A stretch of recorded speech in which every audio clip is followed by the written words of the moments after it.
De La Salle University Dasmariñas, broadcasting live from the studios of 95.9 Green FM. Here is Angie Cuadra Balibay for Media Watch. This is Media Watch, delivering the news on media and communication technology.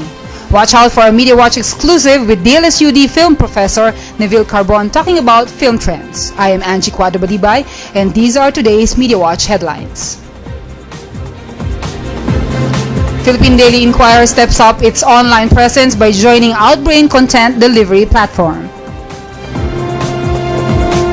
Digital radio audience increases as analog AM/FM listeners decrease. World Radio Day celebrates effectiveness on radio in times of emergency and disaster. Cinematheque Mini Theater opens to the public in Manila. Virtual reality is now fast becoming the trend in filmmaking. More children are now spending less time watching television at home, preferring online socialization.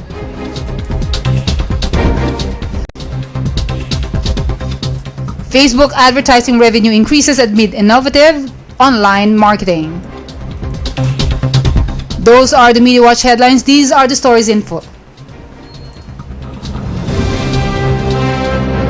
Philippine Daily Inquirer has expanded its digital presence by joining Outbrain. The country's popular newspaper will now be using the world's largest content discovery platform to generate more audiences for its publication. Through Outbrain's Engage solutions, Inquirer says it aims to deliver relevant content to their users and at the same time maximize monetization of its content. The move is seen as another big step by one of the Philippines' major newspapers to compete in the digital age.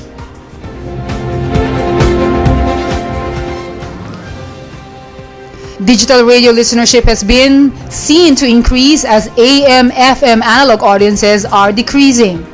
More on this Media Watch report from Katrina Brioso. From the 10% growth of digital radio listening in UK, it has now increased to 41.7% or almost 42%. At the same time period, almost 10 to 50.6% has declined the AM/FM listening. The AB radio ownership grew by 10% year over year, and it strengthens the position of digital radio ahead of the launch of the new national digital stations next March 2016. Kat Brioso reporting.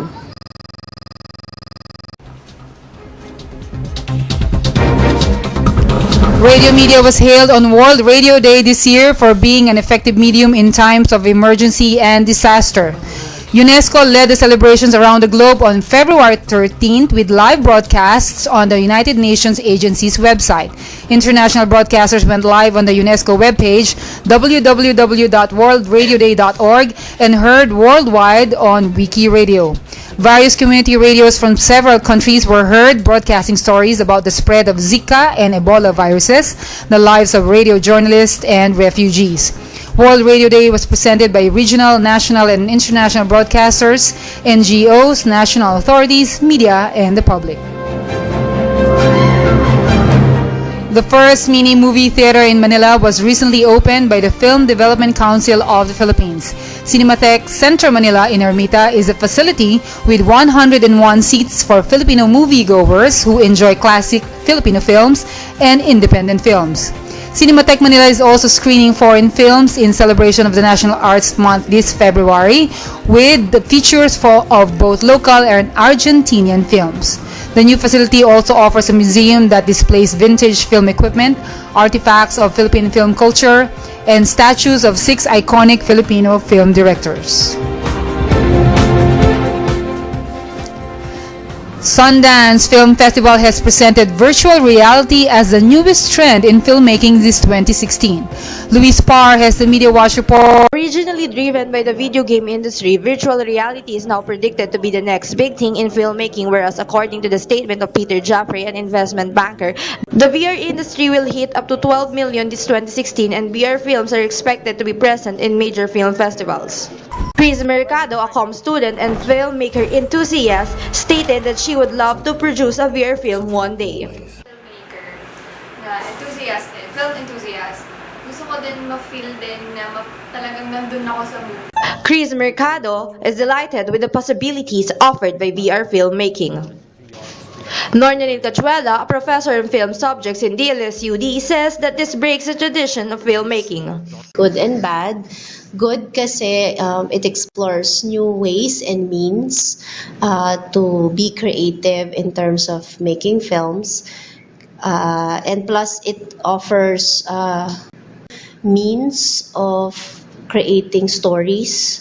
However, as stated by Ms. Nornelin Cachuela, the Philippines isn't yet ready for such changes given that we are still in the traditional form of filmmaking. Still, Chris Mercado accepts the challenge. Siyempre na kailangan din makisabay din tayo sa mga trends since nagde-develop naman talaga yung technology. Despite the hurdles to face, filmmakers are excited to see the future that the virtual reality will bring to filmmaking and film viewing. With its ability to bring a 360-degree kind of experience to its audience, Luis Parr for Green TV News. Adult coloring book published featuring Manila sites. Adult album alternative radio programming launch on Oasis 100.1 FM.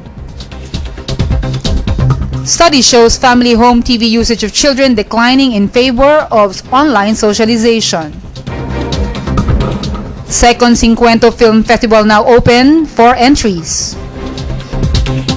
International hit series Game of Thrones Season 6 scheduled to air this April. All these and more when Media Watch returns after a short break.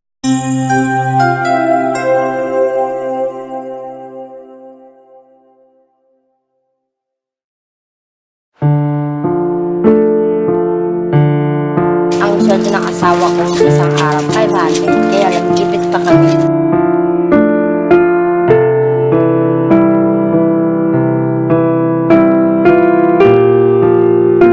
Ang nakupala nila sa kanin, carbo. Wala na. Ano yung toyo, di ba? Wala.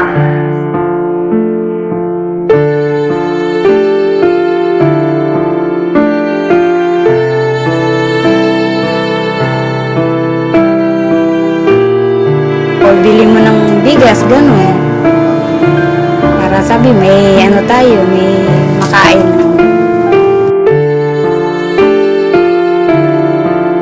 Kasi po mas lakas yung loob ko para po makatulong ako sa mga magulang ko.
In other media news today,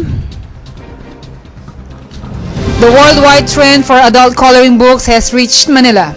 Color enthusiasts of adult coloring books can now enjoy over 30 iconic sites and majestic structures in contemporary and old Manila, featured on the book series The Hue Can Do It Manila. Publisher Summit Books engaged architecture educator, Filipino artist and designer Asa Montenejo and UP Diliman architecture professor and multi-awarded author Gerard Lico to create designs of religious structures, cultural landmarks, historical sites, and other well-known Manila spots.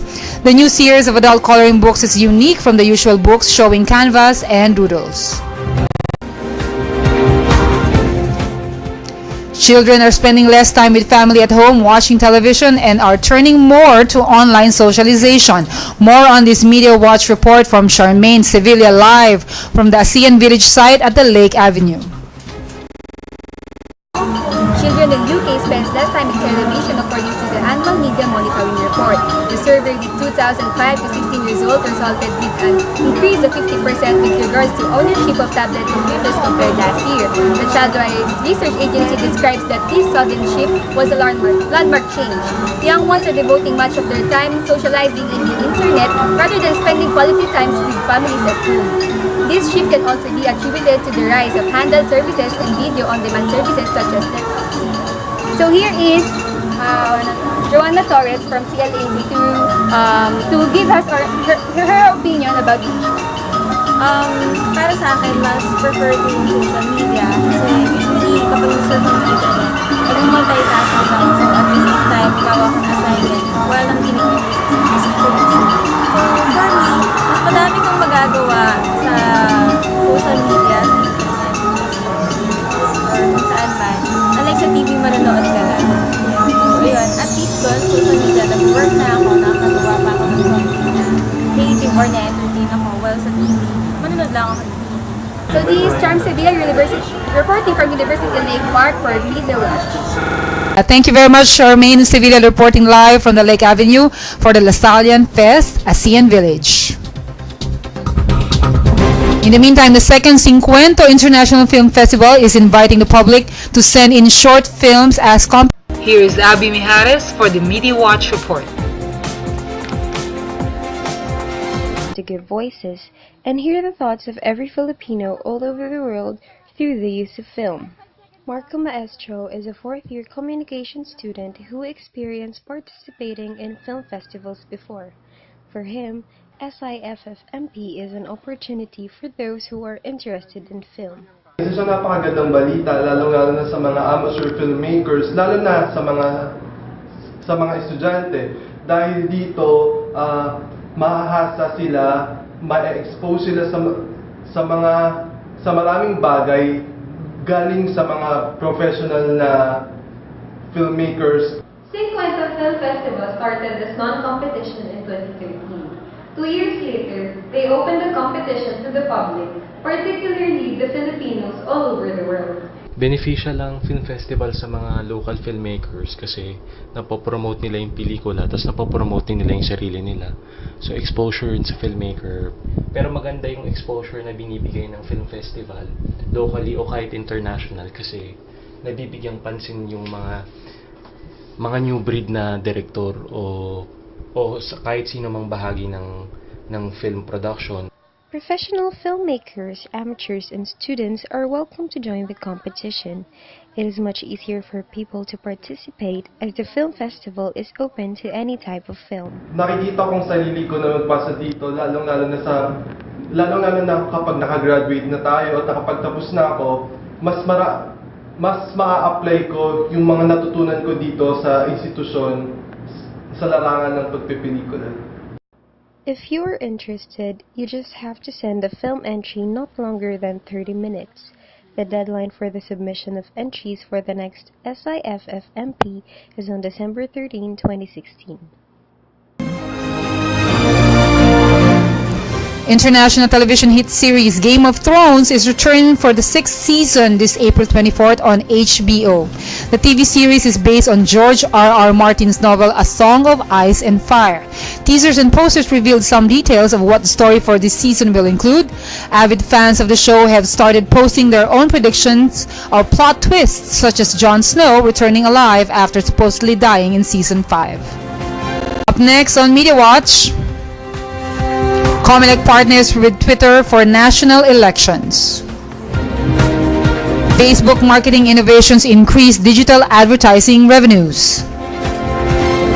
Energy developer promises smartphone batteries that last for 7 days on a single charge. Snapchat partners with MTV and Viacom. All this and more when Media Watch returns after a short break.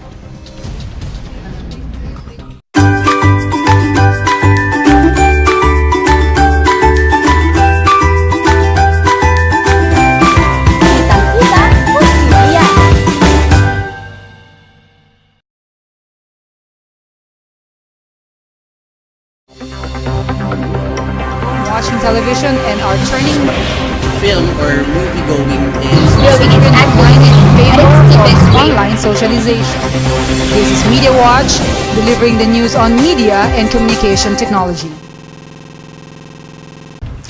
In media and communication technology trends, the Commission on Elections is partnering with Twitter for the May Philippine national elections. The project #TwitterElection will have Twitter provide real-time data, visualizations, and analytics to help present the pulse of the country.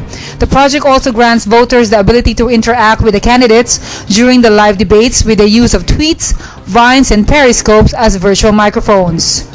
The tweet-powered dashboard will also help the poll body collect and act on real-time citizen reports. Meantime, smartphone users will soon benefit from mobile batteries that can last 7 days on a single charge.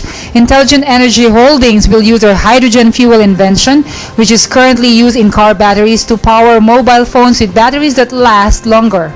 The invention will come installed in top leading brands of smartphones in the world.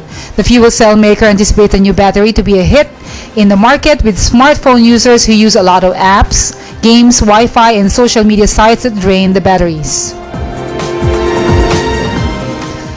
Snapchat advertising will now be offered on MTV and Comedy Central company Viacom. The Los Angeles-based startup mobile app, where photos, videos, and messages disappear in seconds, signed a multi-year partnership to allow the media firm to sell advertising on Snapchat's behalf.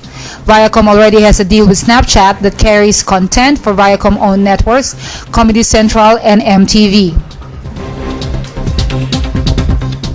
Up next on Media Watch, live in the studio, we will have Professor Neville Carbon of the Communication and Journalism Department talking to us about virtual reality and film trends in this 2016. Our interview up next after a short break. Please stay tuned to Media Watch.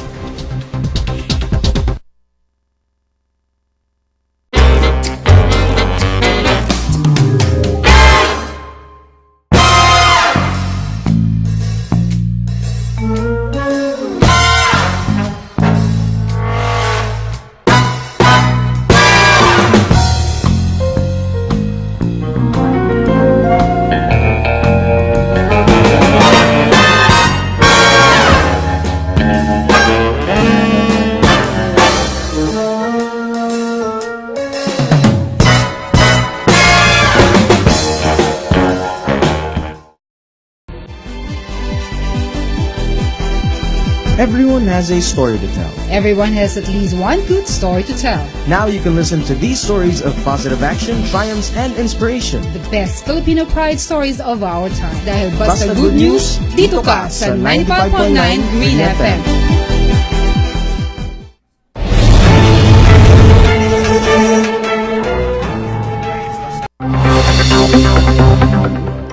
And we're back broadcasting from La Salle, Dasmariñas on 95.9 Green FM. This is the Media Watch exclusive. In the studio with us is a professor on photography and film appreciation who also teaches marketing. He's the founding president of Cavite Filmmakers Association with works including Alienacion, a full-length cinematography work, Religio Mores Cultura, an experimental film, and Ang Tanda Kung Saan Napunta Ang Mga Ngiti, a documentary. He's also the festival director of NCCA's Pelicultura 2015. In the studio right now with us is Professor Neville Carbon. Sir. Hi, ma'am. Good morning. Good morning. Thank you for coming to the studio now. And I know you don't have classes today, but you still came back. Yes, of course, for you, ma'am. Thank you. And for the students, of course. So we were reporting earlier, one of our reporters, about this exciting development about virtual reality going to be a trend in 2016, particularly because the Sundance Film Festival, which a lot of people and critics are looking at, presented the full load of VR films. So the question right now is, do you think it's the correct foresight?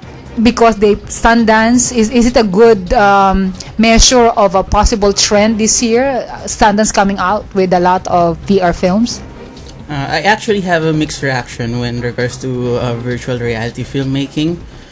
First, it's a positive side for me because it's a new trend in filmmaking. It's an advancement when it comes to filmmaking and film experience for the audience. And on the other hand, I think the negative side of it is that it goes beyond or away to the idea that film or movie going is a social activity, that we should enjoy it with a lot of people. So when we watch a film in virtual reality, you are secluding ourselves from the other who are experiencing the same Because film. how you use it, that you use this glass, Yes, VR glass mask or thing, a Oculus. mask, an Oculus mask, and then you're on your own watching your film. Yes. And not interacting with anyone. Yes. But I think I saw someone, an ad with virtual VR, a couple doing VR, and they're not interacting with each other, but interacting with the film. That's right. You play video games. Yes, of Have you course. actually tried virtual reality? I haven't played a virtual reality game wherein I have to To wear the virtual mask? reality glass.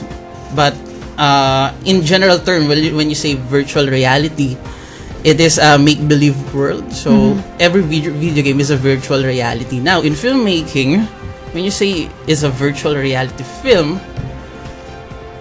I guess Will it's we computer still be in the generated. theaters, or do we just stay at home? Actually, this virtual reality filmmaking is on its early stage of experimenting. So, the first batch, which was shown in Sundance Film Festival, is simple virtual reality wherein the viewers are the spectator of a certain scene, so they get to experience firsthand what is happening on the scene. Yeah. Although they can only see and hear what is happening, but as we are talking right now, Focus Media, I think, is working with Hollywood studios to further develop the virtual reality films, so that viewers can watch and feel what is actually happening on the film or on the scene. So they can feel if there is an explosion, they can feel the vibration. Don't you need like medical certificates saying you can actually take on explosions and too much pain, like a real I experience? think if the film is horror and action, I think you need you the need, medical you need certificate. something. But I'd like to get back to your point that it's not so good in terms of socialization, because it's true, no? In my time, I'm much older than you.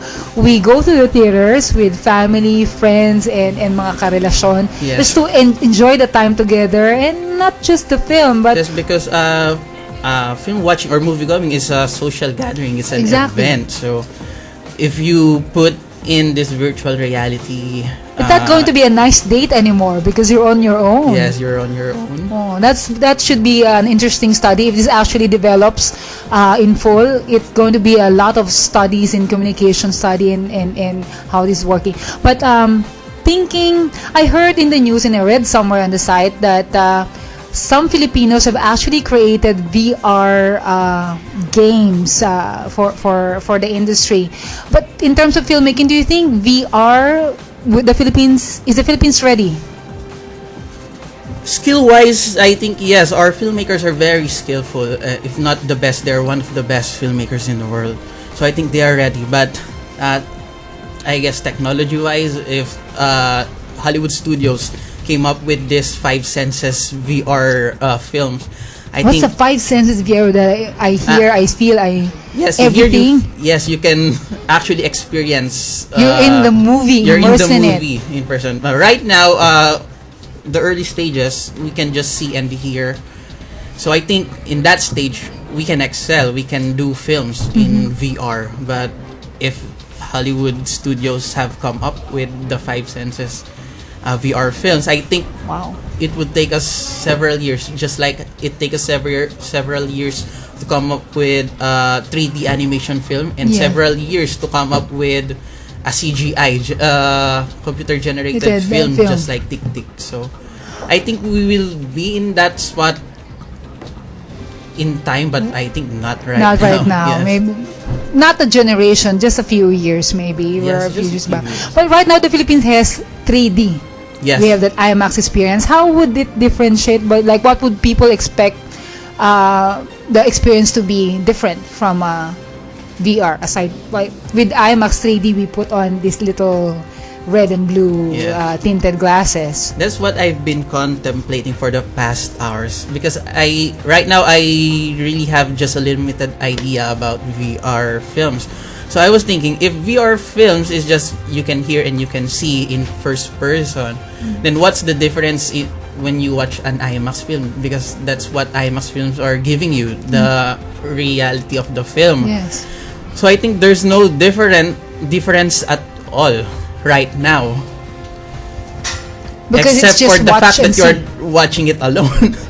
Yes, they'll come up with discs that you can use with your Oculus, and you can watch it on your own from your home player. I know you can watch those simple VR films on your cell phone. You just have to makeshift Google Cardboard. I think that's what they call it. That They actually sell that on Amazon, that you can like a DIY Google Cardboard, and you can put it together. Yes, you can mount your cell phone, and then you have improvised VR glasses. So right now you can watch VR films using your phone. So I guess when it comes to having those VR glasses in the theaters, I think we can have that.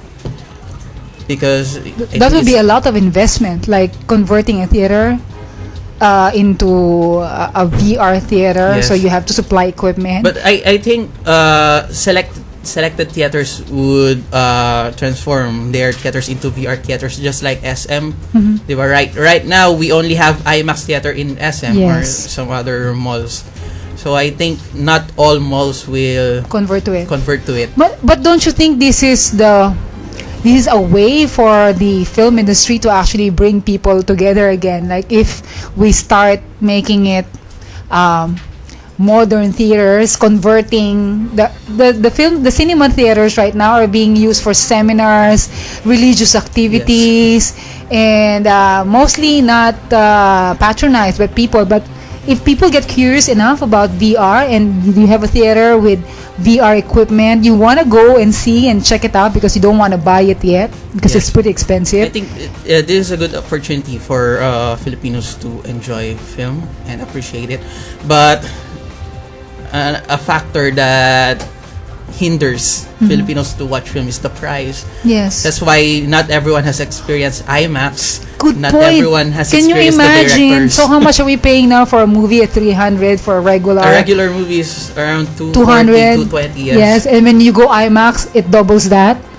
I think the 3D, and we do VR, maybe triples Yes. or quadruples. Wonderful. So we're purchasing that's power one going up. hindrance for Filipinos to experience those kinds of films. Speaking It's of the price. hindrances, just in case that the trend for VR filmmaking is actually gonna make a great wave, what kind of support in the Philippines do we need?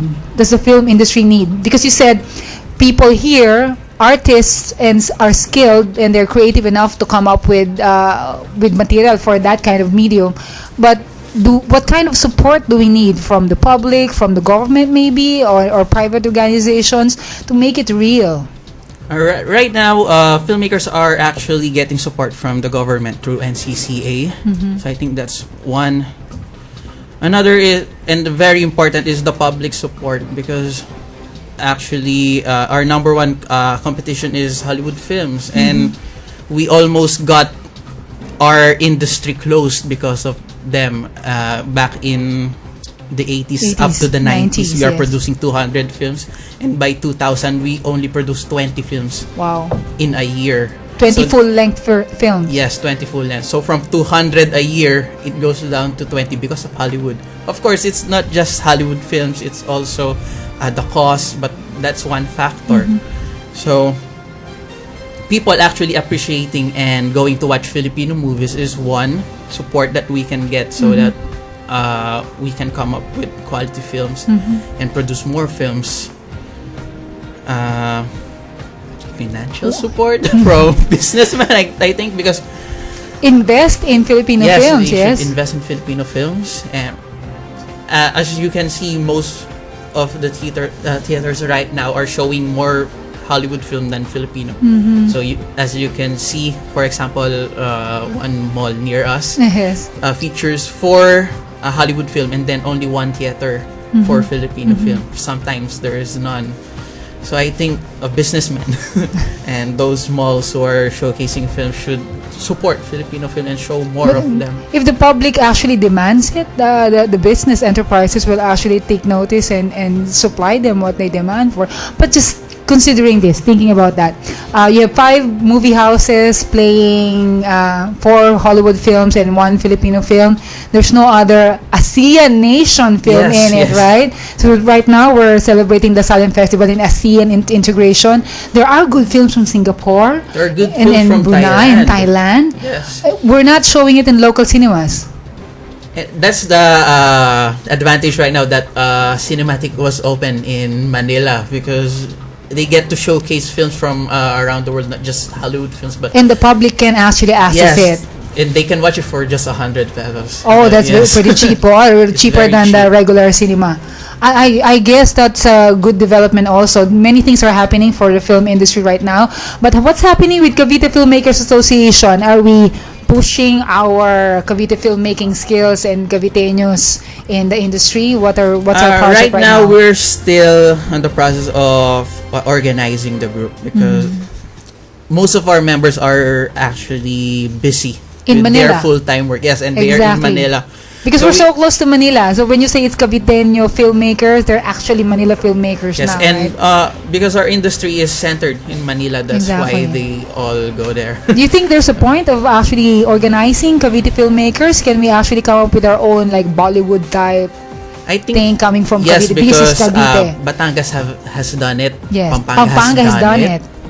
With Jason Polak-Samana. Yes. So I think with the right people and enough motivation, I think we can come up with our own Bollywood, Cavite wood. I Yes, don't know. something, because we have a lot of filmmakers, a lot of students actually working with us, and you've been teaching, and they have they have skills and they have stories to Yes, tell. of course. Right. So you have anything to promote, sir? As we Uh, wrap up our show. I have nothing to promote. Enroll in my class, Yes, enroll in my and class. learn more about it. Thank you very much for coming this morning, Yes, thank Mr. you, ma'am. Thank you for Neville. having me. Thank you. And that was Neville Carbon live in the 95.9 Green FM studios. That's all for Media Watch today on this Lasallian Festival Day. On behalf of our reporters and production team from the Communication 4-3 Broadcast Journalism class, led by producer Ana Sevilla and head writer Jesu Bravante. We'd like to thank Green FM News Department, our managers Jasmine Gonzalez and Selmar Placencia, Green FM Operations, Green FM Promotions, and Green FM Research and Development. This is your anchor, Angie Quadrabalibay. This is Media Watch, delivering the news on media and communication technology. Dahil basta radyo, dito ka sa 95.9 Green FM.